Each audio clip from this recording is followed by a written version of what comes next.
Alors je reviens sur la question linguistique. C'est un sujet qui est très polémique quelque part, et qui ne laisse pas indifférent, que les Français sont partagés à ce sujet. Certains pensent que le fait de ne pas prononcer certaines voyelles, ça fait populaire, ça fait un petit peu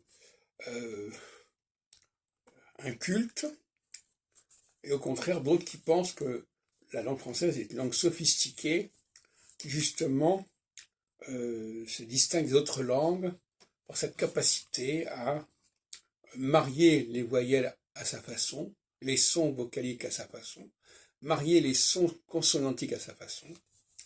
Et en ce sens-là, je dirais quelque part que la langue française est inimitable et ça la rend très inaccessible.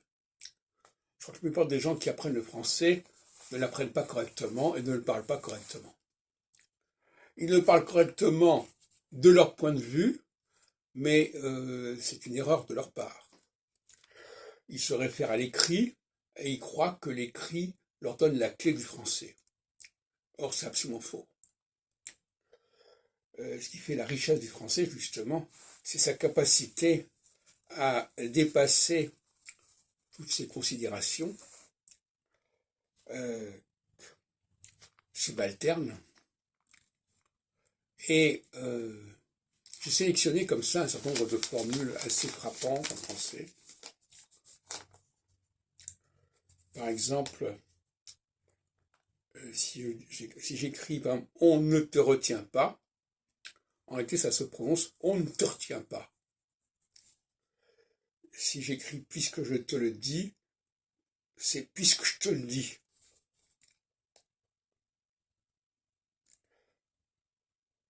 Et les chansons pour enfants sont un très mauvais exemple de la prononciation du français. La plupart des chansons pour enfants que je connais bien, parce que c'est un capital que j'ai acquis dans mon enfance, ils ne respectent pas cette règle. Par exemple, s'ils prenaient à la Clairefontaine, à la Clairefontaine, m'en allant promener, j'ai trouvé si belle que je m'y suis baigné. On ne va pas dire que je m'y suis baigné. On va quand même dire que je m'y suis baigné avec M apostrophe. Mais un cas amusant, c'est s'il te plaît. Normalement, je veux dire si ça me plaît.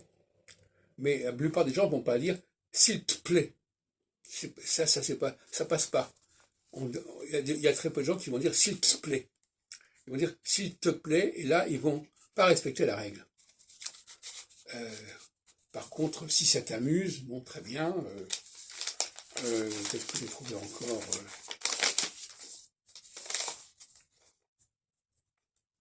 Vous connaissez la chanson du Gréco, si tu crois, si, c'est pas, je sais pas, si c'est pas ce que tu crois, si tu te crois, etc.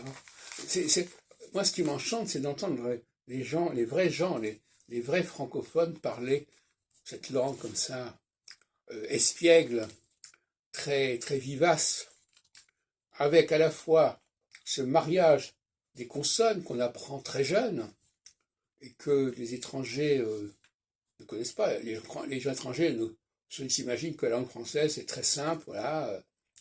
Il y a des consonnes. Non, en réalité, on combine les consonnes et ça crée des types de consonnes très spéciaux que l'on apprend très jeune, finalement, et qui ne s'enseignent pas tellement.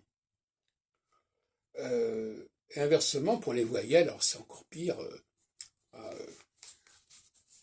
plupart des étrangers ne savent pas prononcer nos voyelles diphtongues, ne savent pas prononcer le 1, le an, le rond. Ils ont beaucoup de mal. Et ils ont d'autant plus de mal que ces sons évoluent.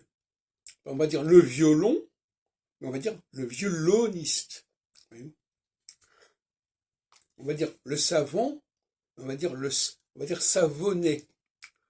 Et ça c'est très important, cette dualité. Il y a cette façon de se situer sur deux plans successifs. Et ça fait merveilleux de parler le français. Et d'ailleurs, c'est pour ça que j'aime beaucoup écouter la radio. Et je dois reconnaître que Par exemple, si je viens de dire je dois reconnaître, je dois reconnaître, ouais, ça saute comme ça, c'est merveilleux. Et alors ce qu'il faut bien comprendre, c'est qu'effectivement, le féminin ne permet pas cette jubilation du masculin. Ça c'est un fait. Dès que je parle au féminin, je casse le système. C'est-à-dire que, par exemple, je ne sais pas, j'en ai peut-être noté, je ne sais plus.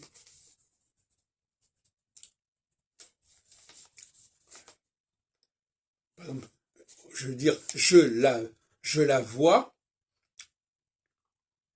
au lieu de dire je le vois. Je le vois, c'est beaucoup plus rapide que je la vois. Par exemple, voilà.